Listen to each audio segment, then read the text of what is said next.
అలసిన వానికి ఓరడించు మాటలు.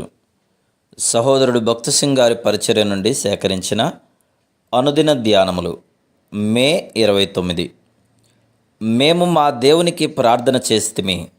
నెహెమ్యా గ్రంథము 4వ అధ్యాయము 9వ వచనం. యెరూషలేము యొక్క పడద్రోయబడిన ప్రాకారములు, కాల్చబడిన గుమ్మములు, ప్రపంచమంతటిలోనున్న దేవుని ప్రజల యొక్క గొడ్డుబారిన జీవితములను గూర్చి మాట్లాడుచున్నవి. ఇశ్రాయేలు ప్రజల యొక్క పాపమునకు, తిరుగుబాటుకు ఇది ఫలితం. ఈ దినములలో కూడా పాపమును బట్టి, అవిధేయతను బట్టి దేవుని ప్రజలలో ఎంతో గొడ్డుబారిన స్థితిని మనం చూస్తున్నాము. ఆయన ప్రజలలో నూతన జీవమును తీసుకుని వచ్చటం ద్వారా వారు ఆయన రక్షణను సంపూర్ణముగా అనుభవించినట్లు కృపగల దేవుడు కొంత శేషమును ఉపయోగించుకొనెను. యెరూషలేము యొక్క పడద్రోయబడిన ప్రాకారములను, కాల్చివేయబడిన గుమ్మములను తిరిగి నిర్మించుటకు దేవుడు నెహెమ్యాను తన జత పనివానిగా ఉపయోగించుకొనెను. ఎవరైతే దేవునికి లోబడి ఈ శేషములో నుండి కోరుదురో వారు నెహెమ్యా, అతని సహాయకులు ఏ విధంగా గొప్ప వ్యతిరేకతను, శ్రమను ఎదుర్కొని జయముందిరో ఆ విధంగా ఎట్టి వ్యతిరేకత అయినా, అవమానమైన, అపహాస్యమైన ఎదుర్కొనుటకు సిద్ధపడుదురు. సన్బలటు యూదులను పరిహసించి హింసించు వారిలో ప్రధానుడు. 4వ అధ్యాయము 1వ వచనం. అతనికి టోబియాను ఇంకొక స్నేహితుడు కలడు. 3వ వచనం.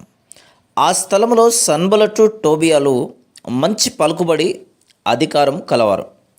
దేవుని సేవకులుగా మనము అధికారం గలవారి నుండి, పలుకుబడి గలవారి నుండి వ్యతిరేకతను ఎదుర్కొందుము. సన్బలటు, టోబియాలు తమ ఉన్నత పదవిని యెరూషలేము ప్రాకారములు నిర్మించట్లో ఉపయోగించి ఉండవచ్చును. కానీ దానికి వ్యతిరేకముగా వారు తమ ఉన్నత స్థానములను, దేవుని పనిని ఆటంకపరచుటకు, ఆయన సేవకులకు శత్రువులగుటకు ఉపయోగించిరి. పౌలు ఫిలిప్పీ 2వ అధ్యాయం 21వ వచనంలో అందరూ తమ స్వంత కార్యములనే చూచుకొనుచున్నారు అని చెప్తున్నాడు. మద్రాసులో దేవుని పని మొట్టమొదట ప్రారంభించినప్పుడు ఆయన ఇటువంటి వ్యతిరేకతను గురించి మమ్మల్ని హెచ్చరించి దానిని ఎట్లు ఎదుర్కొనవలనో నేర్పాను. కాబట్టి మద్రాసు, చెన్నైలోని జెహోషమాకు వెలుటకు ముందు మాలో కొంతమందిమి రాత్రంతయు ప్రార్థించు భారము కలిగి ఉంటిమి. అధిక శ్రమలను, శత్రువు దాడిని ఎదుర్కొనవలనని మాకు ముందే తెలిసింది. మేము పట్టుదలతో ప్రార్థించితేనే కానీ అట్టి వ్యతిరేకతను ఎదుర్కొనలేమని మేము గ్రహించితిమి. మేము సమీపంలోని పల్లవరపు కొండపై రాత్రంతయు ప్రార్థించుటకు తీర్మానం చేసుకుంటుమి. మేము అచ్చటికి వెళ్ళిన తర్వాత ఆ స్థలమంతయు తేళ్ళు, జర్రులతో ఉన్నదని చూస్తుమి. కొంతసేపు దేవుని వాక్యముతో గడిపి ప్రార్థించుటకు ఆరంభించితిమి. మాతో తీసుకుని వెళ్ళిన పెట్రోమాక్స్ దీపముల కాంతికి ఆ తేళ్ళు, జర్రులు ఆకర్షింపబడినవి. అవి మమ్మను సమీపించుట చూడగానే వాటిని చంపుటకు ఆరంభించితిమి. ఇది అసాధారణమైన అనుభవం. ఎందువలనగా ఒక ప్రక్క రాత్రంతయు ప్రార్థన చేయొచ్చు, మరొక ప్రక్క ఈ తేళ్లను, జరులను చంపుచుంటిమి. తెల్లవారుజామున సూర్యుడు చెన్నై పట్టణంపై ఉదయించుట చూస్తిమి. అప్పుడు ప్రభు స్పష్టముగా, తేట తెల్లముగా మాతో ఇట్లు మాట్లాడెను.